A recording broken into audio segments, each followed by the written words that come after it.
ધ્રોલનગરમાં જ્વેલર્સની દુકાનમાં ચોરીની ઘટના બની છે। ધ્રોલમાં જ્વેલર્સની દુકાનમાં ચોરીનો બનાવ। દુકાનની પાછળ દિવાલ તોડી ચોરીને અંજામ આપ્યો। ધ્રોલ નગરપાલિકા સામે આવેલા તુલજા ભવાની જ્વેલર્સમાંથી સોના ચાંદીના દાગીના સહિત કુલ 17,58,000નો મુદ્દામાલની ચોરી કરવામાં આવી છે। જ્વેલર્સના માલિક પ્રકાશ ભિંડીએ પોલીસ ફરિયાદ નોંધાવી છે। ફરિયાદ નોંધાતાની સાથે ધ્રોલ પોલીસ અને જામનગર એસઓજી પોલીસ ઘટના સ્થળે પહોંચી છે। મકર સંક્રાંતિની રાત્રિએ તસ્કરોએ ત્રાટકી 17 લાખથી વધુની કિંમતના સોના ચાંદીના દાગીના ઉઠાવી જતા ભારે ચકચાર મચી હતી। તસ્કરોએ પાછળની દિવાલમાં બાકોરો પાડી અંદર પ્રવેશ મેળવી લીધો હતો। દુકાનમાંથી સોના ચાંદીના ઘરેણાં ઉઠાવી ગયા હતા। તો ધ્રોલ પોલીસે તપાસનો ધમધમાટ શરૂ કર્યો છે। આ સમગ્ર ચોરીની ઘટનાને 3 તસ્કરોએ અંજામ આપ્યો હોવાનું સીસીટીવીમાં કેદ। ફરિયાદીની જે દુકાન છે એ દુકાનની પાછળના ભાગ પર અજાણ્યા ચોર ઈસમોએ બાકોરું પાડીને દુકાનની અંદર પ્રવેશ કરી ત્યાં સોનાના અને ચાંદીના જે દાગીના હતા તે શોકેસમાંથી અને તિજોરીમાંથી ચોરી કરીને ફરાર થયા છે। બીજી તરફ દ્વારકામાં દેશી દારૂ બનાવતી ભઠ્ઠી ઝડપાઈ છે। ભાણવડ પંથકમાં આવેલા બરડા ડુંગરમાંથી ઝડપાઈ દારૂની ધમધમતી ભઠ્ઠી પર પોલીસ ત્રાટકી હતી। કાચો આથો સહિત 40,000નો મુદ્દામાલ જપ્ત કરવામાં આવ્યો છે। તો પોલીસના દરોડા પાડતા આરોપી ફરાર થયો છે। ફરાર આરોપી જીવણ ગલ્લા મોરી સામે ગુનો નોંધીને તપાસ હાથ ધરવામાં આવી છે। તો પોલીસે દરોડા પાડતા આરોપી ત્યાંથી ફરાર થયો છે। દેશી દારૂ બનાવતી આ ભઠ્ઠી ઝડપાઈ છે, જે બાદ ચકચાર મચી છે। અરવલ્લી પોલીસનો ફિલ્મી ઢબે દારૂ ભરેલી કારનો પીછો કરવામાં આવ્યો છે। અરવલ્લી ક્રાઇમ બ્રાન્ચ દ્વારા 15 કિલોમીટર પીછો કરાયો છે। મોડાસાના મુલોજ પાટિયા પાસે સેલ્ટોસ કારને ઝડપી પાડી। કારમાંથી 4.71 લાખની 1450 બોટલ દારૂ મળી આવી છે। તો પોલીસે પીછો કરતા ઝાડ સાથે કાર ટકરાયા બાદ ચાલક ફરાર થયો છે। દારૂ સહિત કુલ 14.71 લાખનો મુદ્દામાલ જપ્ત કરવામાં આવ્યો છે।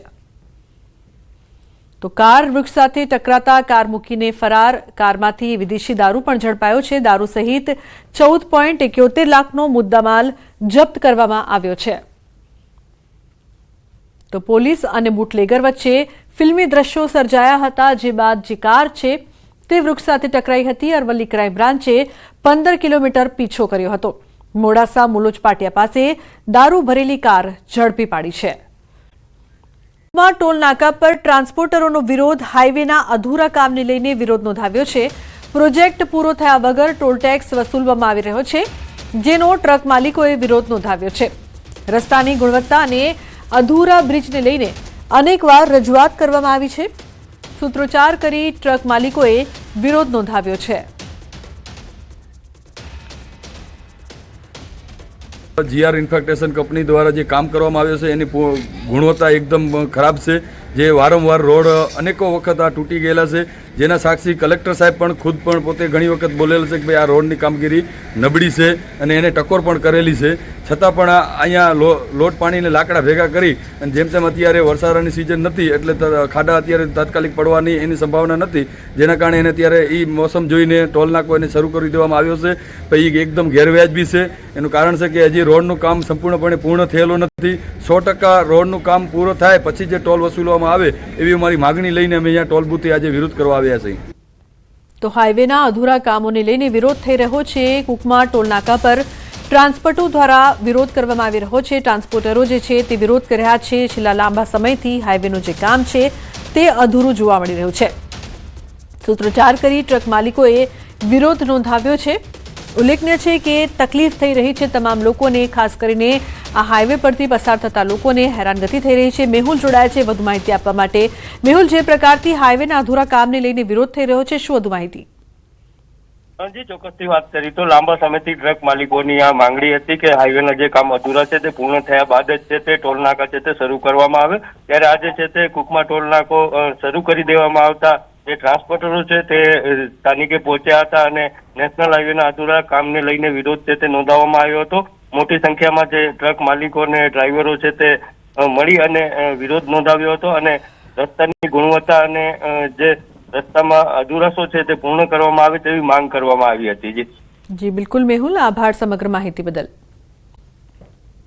સુરતના સચિનની વિસ્તારની ઘટના પતંગ ચગાવતા સગીરાનું મોત નીપજ્યું છે। 16 વર્ષની દીકરી પતંગ ચગાવતા ચોથા માળથી નીચે પડી હતી। 108ની મદદથી સુરત સિવિલ હોસ્પિટલ લઈ આવવામાં આવ્યા હતા। ડોક્ટરોએ ચેક કરીને મૃત જાહેર કરી પીએમ રૂમમાં એની લાશ મૂકવામાં આવી તો તબીબોએ સગીરાને મૃત જાહેર કરી હતી।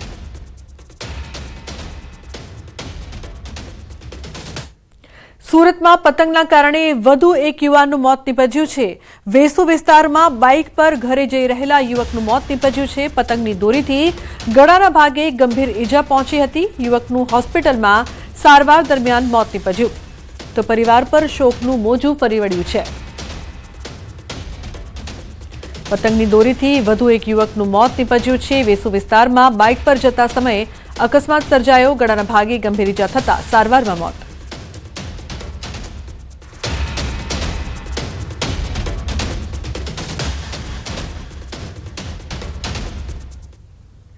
તો બીજી તરફ સુરતના વેડરોડ વિસ્તારમાં અંગત અદાવતમાં હુમલો થયો છે। બે યુવકો પર ચપ્પુ વડે હુમલો કરવામાં આવ્યો છે।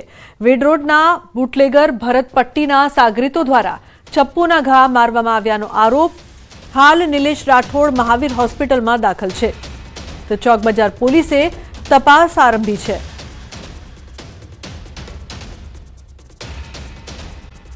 પતંગની દોરીના કારણે એક જ પરિવારના 3 લોકોના મોત નીપજ્યા છે। જિલ્લાની બ્રિજ પર બાઇક પર જતા પિતા પુત્રીનું મોત, સારવારમાં માતાનું પણ મોત નીપજ્યું। દોરી વાગતા એક જ પરિવારના 3 લોકોના મોત, પરિવારમાં શોકનો માહોલ। બ્રિજ પર પતંગની દોરી આવી જતા અકસ્માત સર્જાયો હતો તો પિતા બાઇક પરથી નીચે પટકાયા હતા। બાઇક બ્રિજ નીચે પાર્ક કરેલી રિક્ષા પર પડી હતી। માતાને ગંભીર હાલતમાં ખાનગી હોસ્પિટલમાં ખસેડાયા હતા। જિલ્લાની બ્રિજ પર પતંગની દોરી આવી જતા અકસ્માત। કીર્તિશ જોડાયા છે વધુ માહિતી આપવા માટે। કીર્તિશ, શું વધુ વિગત સમગ્ર મામલે? બિલકુલ લુપના જે પ્રકારે ઉત્તરાયણ ચાલી રહી છે અને ઉત્તરાયણને કાતિલ દોરી જીવલેણ સાબિત થતી હોય છે ત્યારે એક જ પરિવારમાં 3 લોકોના મોતને લઈને પરિવાર સાથે સમગ્ર વિસ્તારમાં શોકનું મોજું પડી વળ્યું છે। કારણ કે ગઈકાલે જિલ્લાની બ્રિજ પરથી એક જ પરિવારના પિતા પુત્રી અને માતા પસાર થઈ રહ્યા હતા। તે સમયે પતંગની દોરી આવી જતા પિતા 30 ફૂટ ઉપર બ્રિજથી નીચે રિક્ષા ઉપર પડ્યા હતા, જેને લઈને પિતા અને પુત્રીનું ઘટના સ્થળે જ મોત થયું હતું। જ્યારે માતાને ગંભીર ઈજા થતા તેમને સારવાર અર્થે ખાનગી હોસ્પિટલમાં ખસેડવામાં આવ્યા હતા। ત્યાં ગઈકાલ મોડી રાત્રે ઘટના બની હતી। ગઈકાલથી આજ દિન દરમિયાન સારવાર બાદ આજે માતાએ પણ જીવ છોડી દીધો છે। એટલે કે એક જ પરિવારમાં 3 લોકોના મોતને લઈને ઉત્તરાયણ એક જ પરિવાર માટે જીવલેણ સાબિત થઈ છે। બિલકુલ કીર્તિશ, ખૂબ જ દુઃખદ ઘટના। આભાર સમગ્ર માહિતી બદલ।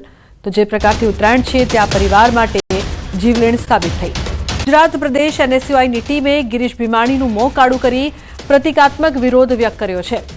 એનએસયુઆઈના કાર્યકરોનો આક્ષેપ છે કે કોલેજ ટૂર દરમિયાન ગિરીશ ભીમાણી દ્વારા એક વિદ્યાર્થીની સાથે છેડતી કરવામાં આવી હતી, જેને લઈને કડક કાર્યવાહીની માંગ કરવામાં આવી હતી। એનએસયુઆઈએ રાજકોટમાં ગિરીશ ભીમાણી વિરુદ્ધ ઉગ્ર સૂત્રોચ્ચાર કર્યા હતા તેમજ તેમનું પૂતળું દહન કરીને વિરોધ પ્રદર્શન પણ કર્યું હતું। તો પૂર્વ કુલપતિ ગિરીશ ભીમાણી વિરુદ્ધ પ્રદર્શન કરવામાં આવ્યું છે। સાથે જ વિરોધ વ્યક્ત કરવાની સાથે વિદ્યાર્થીની સાથે છેડતી કર્યાનો એનએસયુઆઈનો ગંભીર આક્ષેપ છે। એનએસયુઆઈ દ્વારા ઉગ્ર વિરોધ પ્રદર્શન પણ કરવામાં આવ્યું છે। તો સૌરાષ્ટ્ર યુનિવર્સિટી પૂર્વ કુલપતિ વિરુદ્ધ પ્રદર્શન કરવામાં આવી રહ્યું છે।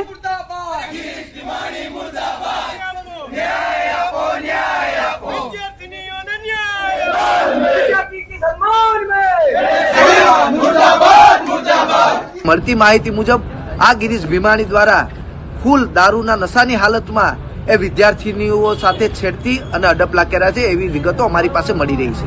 ત્યારે ગુજરાત એનએસયુઆઈ દ્વારા આજે જે સંસ્થા સાથે જોડાયેલા છે, પોતાની કોલેજ છે, એ કોલેજની બહાર ગિરીશ ભીમાણીનું પુતળું બાળી અને આજે એનએસયુઆઈ દ્વારા વિરોધ પ્રદર્શન કરી રહ્યા છે। અંકિત જોડાયા છે ફોન લાઈન પર વધુ માહિતી આપવા માટે। અંકિત, જે પ્રકારથી પૂર્વ કુલપતિ ગિરીશ ભીમાણી વિરુદ્ધ જે ગંભીર આક્ષેપ છે અને વિરોધ પણ કરવામાં આવ્યો છે, શું માહિતી, શું અપડેટ? ચોક્કસ લુબના વાત કરવામાં આવે તો ગિરીશ ભીમાણી કે જેઓ સૌરાષ્ટ્ર યુનિવર્સિટીના પૂર્વ કુલપતિ છે અને સાથોસાથ તેઓ થોડાક સમય પૂર્વે જે અમરેલીની જે જિલ્લા વિદ્યાસભા આવેલી છે તેના નિયામક તરીકે ફરજ બજાવતા હતા। જો કે 13 જાન્યુઆરી 2026ના રોજ તેમને પોતાના ફરજ ઉપરથી મુક્ત કરવામાં આવ્યા છે. ખાસ કરીને વાત કરવામાં તો NSUI દ્વારા આજરોજ રાજકોટ શહેરના યુનિવર્સિટી રોડ ઉપર જે ગિરીશ ભીમાણીની જે માતૃ મંદિર કોલેજ આવેલી છે ત્યાં કોલેજની બહાર ઉગ્ર સૂત્રોચ્ચાર કરવામાં આવ્યા હતા. સાથોસાથ વાત કરવામાં આવે તો ગિરીશ ભીમાણીની જે ચેમ્બર છે તેમની અંદર ધરણા પણ કરવામાં આવ્યા હતા. સાથોસાથ ગંગાજળ છાંટીને ગિરીશ ભીમાણી છે તેમના મોઢા ઉપર શાહી ફેંકીને તેમનું મોઢું છે તે કાળું કરવામાં આવ્યું હતું. ગિરીશ ભીમાણીની જો વાત કરવામાં આવે તો તાજેતરમાં જે અમરેલી જિલ્લા વિદ્યાસભાની જે વિદ્યાર્થીઓની જે ટૂર હતી તે આબુ ખાતે ગઈ હતી ને ત્યારે આબુ ખાતે પ્રવાસમાં ગયેલી 10 જેટલી વિદ્યાર્થીનીઓ સાથે અણછાજતું જે વર્તન છે તે નશાની હાલતમાં ગિરીશ ભીમાણી દ્વારા છે તે કરવામાં આવ્યું હતું અને વિદ્યાર્થીનીઓ સાથે છેડતી છે તે કરવામાં આવી હતી અને સમગ્ર મામલો છે તે ABVP સુધી પહોંચ્યો હતો. ત્યારે ABVP દ્વારા છે તે સમગ્ર મામલો છે તે ઉજાગર કરવામાં આવ્યો હતો. ત્યારે સમગ્ર મામલે અમરેલી સિટી પોલીસ સ્ટેશનના જે PI છે તેમનું પણ DK વાઘેલા તેમનું પણ નિવેદન સામે આવ્યું છે કે જો કોઈ લેખિત છે તો 0 નંબરથી જે ફરિયાદ છે તે નોંધવામાં આવશે અને ફરિયાદ છે તે આબુ પોલીસને ફોરવર્ડ છે તે કરવામાં આવશે. જી.